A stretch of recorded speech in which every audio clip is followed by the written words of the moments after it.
Hey guys, Mitch again from Finance Fitness Coaching.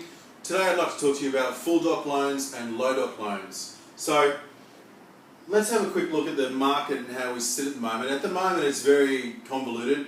You know, there's interest only at 80% and principal place of residence, or if you're P&I you get a better deal, or if you're interest only you get a better deal. All that's all pretty much noise and a lot to do with profit taking by the banks. When it comes down to it, there's only really two types of loans. It's a fully drawn advance or a line of credit. Everything else, you can have a fixed portion, fully drawn advance, or you can have an interest only or a P&I line of credit. There's basically only two types of loans. All the other stuff is bells and whistles. You can have offset accounts, you can have P&I, you can have interest only.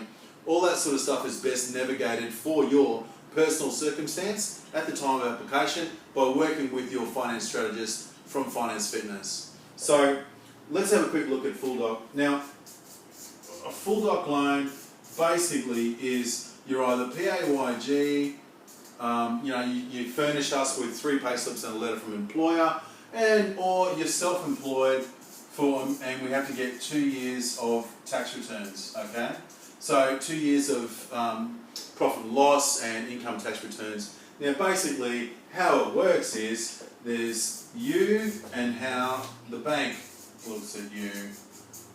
Okay, so let's say, for example's sake, we go in and we're full doc and we're PAYG, and we say, look, I earn, let's say, for example's sake, $10,000 a year.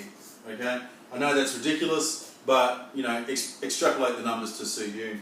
The bank then says, that's fantastic, but we're only going to count that as $7,000. I go, oh, okay, well, that's a bit tough, but all right, no worries. Then they say, do you have any home loans? Yes, I have a home loan. Guess what? I only pay $7,000 a year on my home loan. The bank then says, that's fantastic. We're going to count that as $10,000 due to sensitivity rates and serviceability and profit taking. So then they say, hey, do you have any investment properties? Yes, I do. I earn $10,000 a year from my investment property. And they go, that's fantastic, but we're only going to count that as $7,000. And then you say, do you have a home loan, or do you have a loan on that investment property? Yes, I do. It's actually cash flow positive. I only pay $7,000 a year on my home loan. And they say, that's fantastic, or my investment loan, sorry.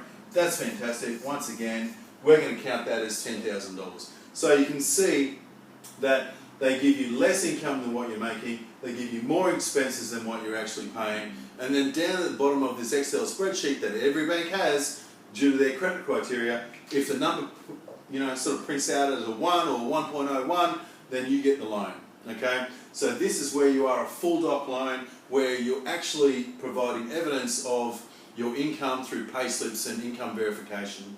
So when you do a low doc loan, you basically have an ABN and you're registered for GST for a minimum period of 2 years. There is some instances where you can be a 1 year or a 3-month ABN, but here is where you self-declare. You don't actually show pay slips or tax returns or anything like that. You just show a low doc declaration saying, I earn this much money, these are my assets, these are my liabilities, I understand that I'm going for a loan.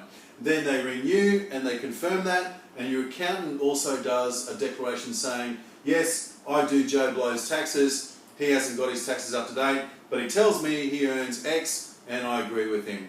So there's other ways to get low doc loans through providing BAS statements, and they only use 40% of your turnover, or you can use a bank statement, once again anywhere between 40 and 60% of your gross turnover. So when it comes to doing full doc loans, just a quick recap, we can do PAYG, self-employed, 2 years, and we provide evidence. When we're doing a low doc loan, and yes, they're still around, the team at Finance Fitness are actively doing low doc loans for many of our investor clients. They require an ABN registered for GST and a self-declaration form signed by you and your accountant, or BAS statements and or bank statements. So this is a real way that you can use to build up a multiple property portfolio over many years. Thanks very much.